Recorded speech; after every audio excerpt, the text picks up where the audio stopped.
In the few words I spoke this past Passion Sunday, Palm Sunday, I asked whether we should reflect more deeply, enter more deeply, viscerally, into this mystery of Christ's passion, and what it means, and just exactly why and how that redeemed us. What does that mean? To go beyond the formula. Was it redemptive because he was the Son of God? If so, how? Why? And was it because it was suffering?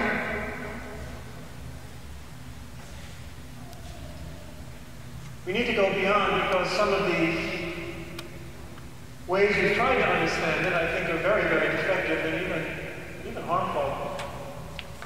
The notion that we had to have a very special divine sacrifice that was big enough to placate the vast, infinite anger of this offended God.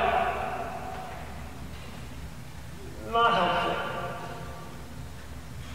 Because it's wrong. It doesn't do justice to who God really is. It has more to say about Freudian issues with fathers projected onto God, to put it bluntly,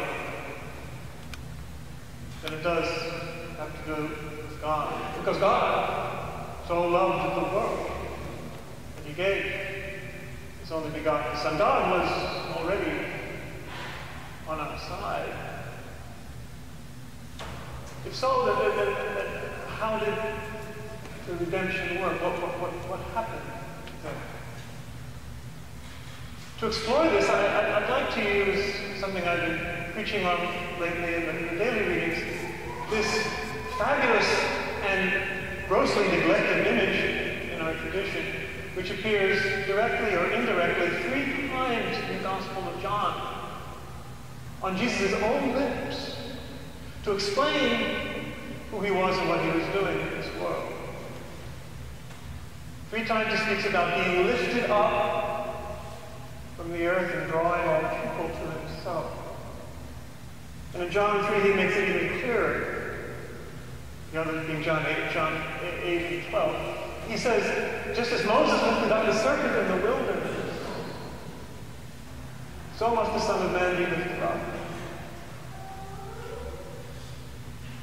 Now, that's a very neglected image, I say, in our Christian tradition. Remember the story in the book of Numbers where the people were grumbling, and they were, as a result, they were bitten by snakes out in the desert. The fathers of the church commented that actually it was the same thing. They're grumbling and being bitten by snakes. They were being bitten by their own tendency to grumble and complain, be out of sync with God and with their own spiritual journey. So God said, well, we'll take this very snake, copper bronze image. The word for snake and bronze is practically identical in Hebrew, interestingly. But we have to go on a pole, and whoever gazes on this will not die of the venom of the snake bite. If you like, we could call it in today's terms a homeopathic remedy, where the snake cures the snake. But who or what is the snake? Well, on the pole of the cross, lifted up, Jesus is pretty much saying, I'm the snake. I'm the serpent. Homeopathic remedy. Now, where else do we see a serpent in a tree? The Garden of Eden, right? So Jesus is implicitly comparing himself to the snake in the tree. Now, I've been around a while, and I've never seen an image of Jesus on the cross as a serpent. Wonder why? Well, actually, I don't wonder why. It'd be pretty scandalous. We associate the serpent with the devil and the tree in the Garden of Eden, and Jesus is the serpent. But it's a homeopathic remedy. But I'd say it symbolizes, or what Jesus exemplifies, what Jesus is our own weak humanity. That he, as consumes and takes up. We are bitten by the snake. We're bitten by all our complaining and all our grudges and all our fears and all our vengefulness and all our hatreds and all our greed. We're bitten by all of this. We look to Jesus and his humanity, which is somehow this homeopathic remedy, or as the fathers say, we're saved through the same thing for which we fell, through the tree of the cross, the tree of life, and the humanity now assumed in Jesus. So it was somehow Jesus taking on our humanity the way he did it, which was salvific, which changes the way he comported himself as human. That changed the world. That post definitely redeemed us.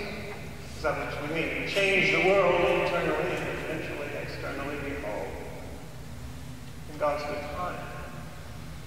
So again, how does this work?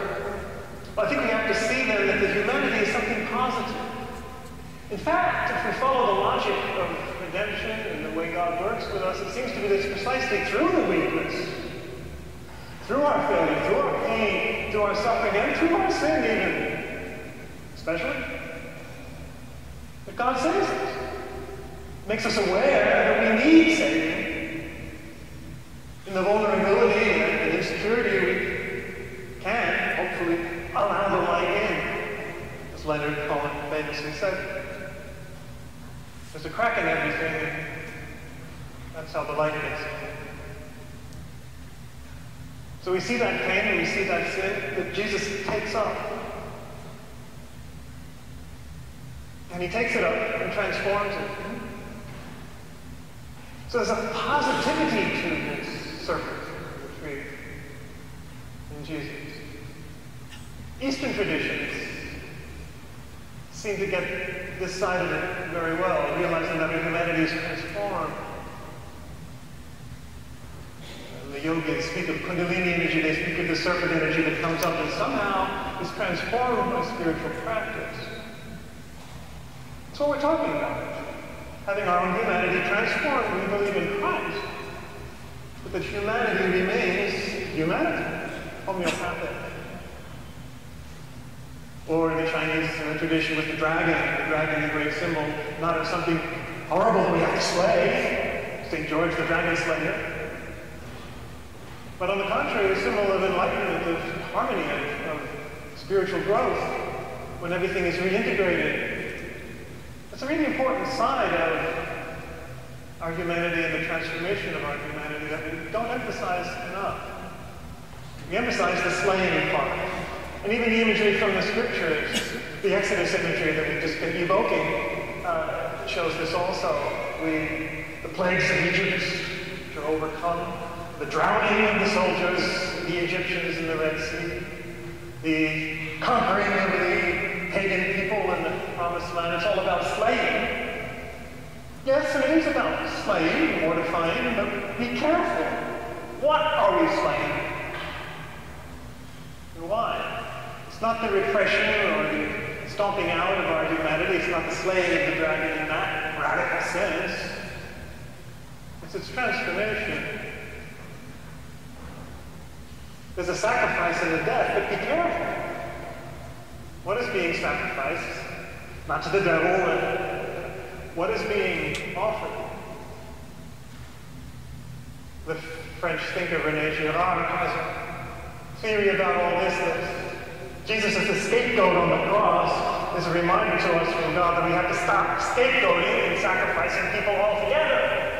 Since we so deluded ourselves, we're erroneous about where true justice lay, because Jesus was the innocent sufferer. We start scapegoating people and executing people who are always missing the point in a tragic way. So maybe what needs to be sacrificed, to be slain, is precisely these tendencies when they go off. Or our false, deluded, illusory self that is so prone to follow the impulses, the serpent impulses, if you like, before they're integrated, to vengeance and revenge and hatred, fear and resistance and complaining, and anger, insecurity. Because we're so insecure in our tiny little ego. That's what needs to be mortified and killed, not our poor humanity as such. The sense of separateness, the sense of time trying to protect our little selves. That's where sin and illusion and ignorance lie. That's what's the source of so much evil in the world. Each one is trying to protect his or her little turf, but expand it at the expense of everybody else, whether on the level of individuals, people, nations, corporations. That's what we need to be saved from. That's what the little life we need to die, needs to die so that we may live.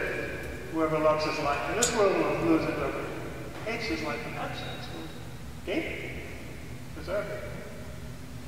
So that's what needs to die, not the humanity itself. So here comes Jesus,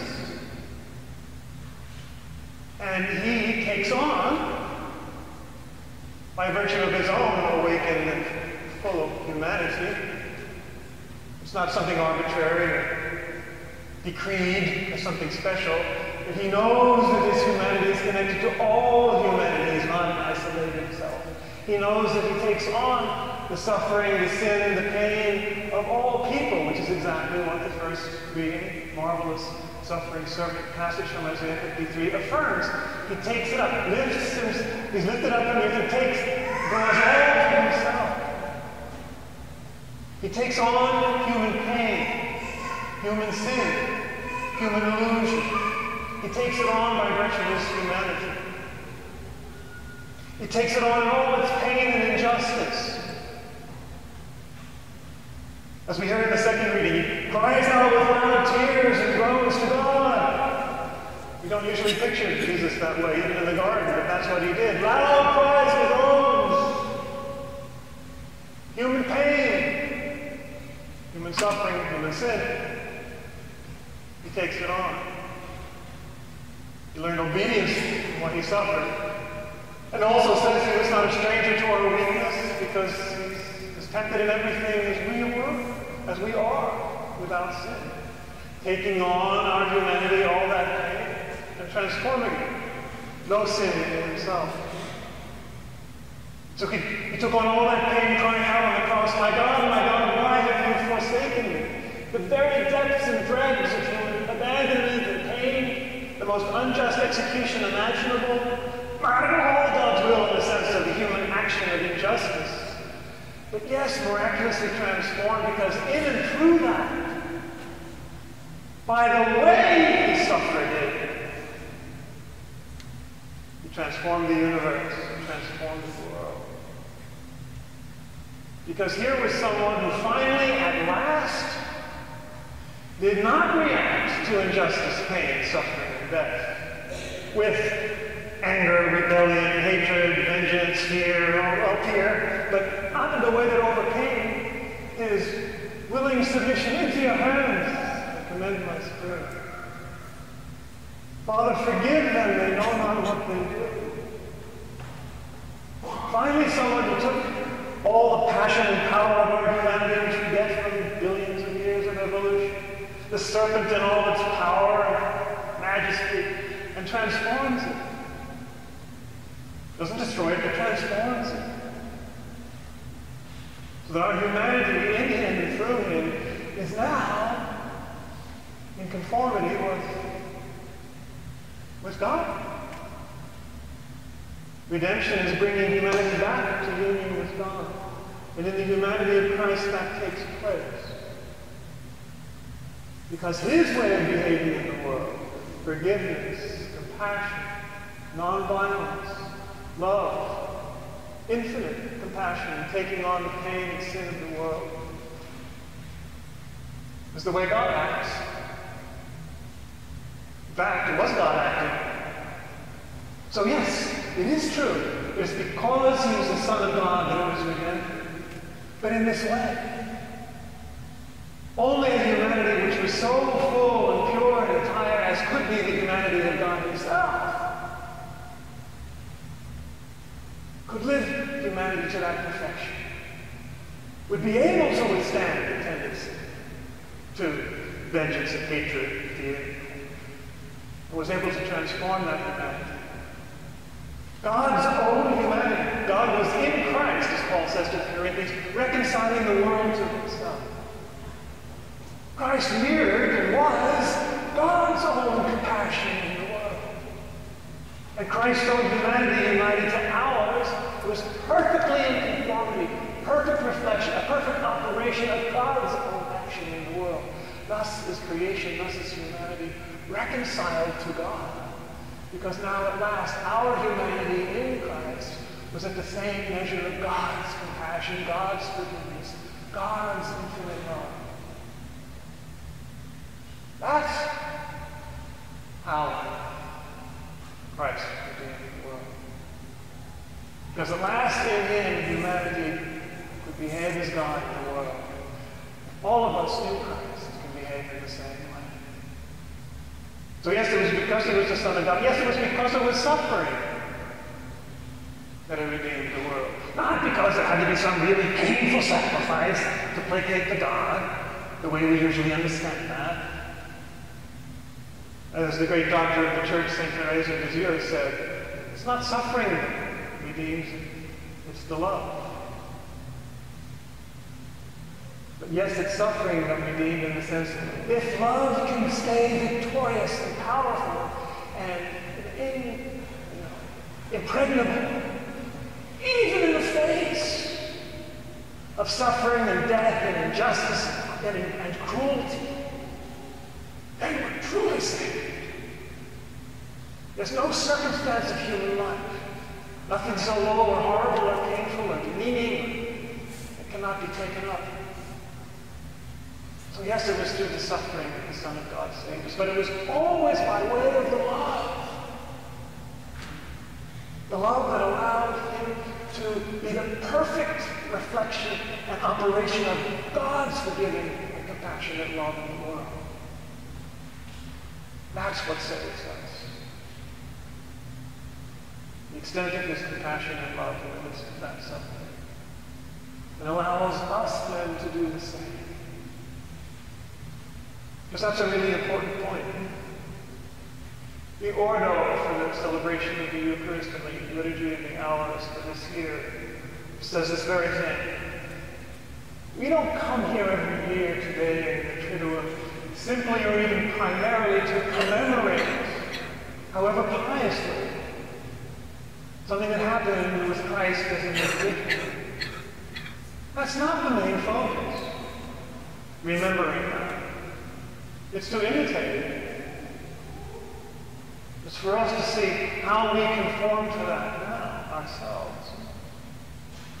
Don't forget, Christ didn't just do this for us, and we piously bow and say thank you.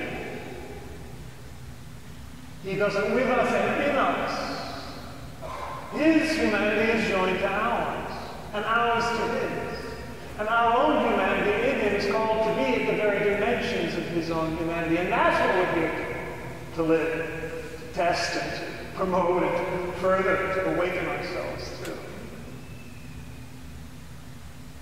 The Tibetan Buddhists have an exercise called Tonglen, where they take in all the pain and suffering and ignorance of the world and transform it by their own inner transformation in love and compassion. Well, shall we say our fortiori? We should be able to do that. That's exactly the same thing. We in Christ don't just admire his suffering for us. We enter into it, the dimensions of his own humanity as we're transformed into him.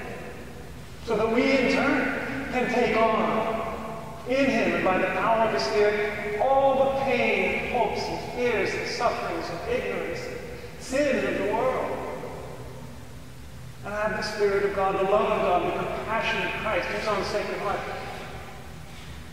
Burn it up in us. Offer it up. Change it in us. We're called to be Christ in the world in that way. To have the fullness of his humanity be the fullness of our humanity. So that just as he could face and redeem the world, change the world, by the way he suffered all of that injustice, in compassion, hope and surrender and mercy and forgiveness. So also should we, will we, change the world in him by the power of his Spirit, by the way we face not only ours and others' sin, but the pain and the suffering and the fear of the world. Take it on. We redeem the world in Christ, or as St. Paul says so provocatively. We fill up in our own bodies what is lacking in the sufferings of Christ for the salvation of the world. Because it's just one humanity. His, ours, the whole world's. You have to wake up to that dimension and allow this transforming power of Christ to make our humanity, our heart, like his. Redeem the world the same way he did, and with him and in him. By facing injustice, hatred, fear, and vengeance. Cycles of violence with non-violence, forgiveness, with hope, peace, with justice, compassion. That's what changed the world 2,000 years ago. And believe me, that's still what's going to change the world